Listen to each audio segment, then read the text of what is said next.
राज्य समवाय समिति पक्षर श्रमिक मानक उन्नति कोदलाठारे तालीम कार्यक्रम अनुष्ठित होइछी। राज्य समवाय समिति पक्षर समवाय समिति रे जड़ित व्यक्ति बा परिवार मानक आर्थिक मानदंड उन्नति क्षेत्र में यह तालीम दि जाइतिबा जଣାपड़ी।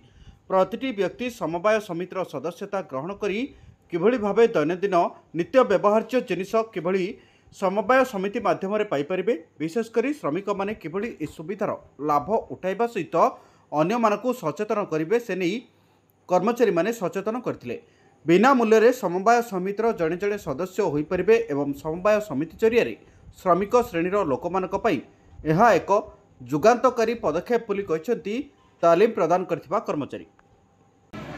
आज आमर एठी Odisha state level cooperative society बा ओडिशा श्रमिक समवाय सोसाइटी आमे गोटे ट्रेनिंग प्रोग्राम मीटिंग रखिलु। आई मीटिंग रे आमे आमर जो माने एम्प्लॉय अच्छी से ट्रेनिंग देलु केमिति श्रमिक मानू फाइनेंशियल बैकग्राउंड को स्ट्रॉन्ग करेंगे, केमिति समस्त नित्य व्यवहार्य जिनस को से कम रेट्रे सोसाइटी पाइबे मेम्बर मान जॉइनिंग करके कस्टमर मान केमिति बेनिफिट दे पारे से बाबद आज ट्रेनिंग।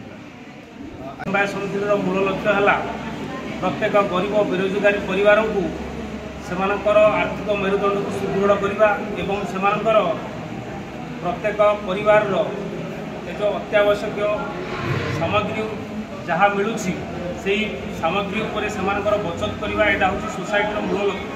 तेणु सोसाइटर जड़े सभ्य हो सारापर से बिना मूल्य सोसाइटर जड़े सदस्य हो पार।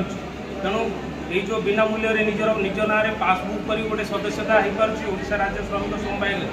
तेणु एठी ओडिशा राज्य श्रमिक समवाय समिति जड़े सदस्य होगापर तार परिवार प्रॉफिट होची जड़े 15% टू 60% रिहाती मूल्य सामान क्रय कर।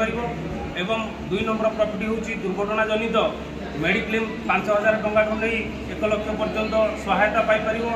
3 नंबर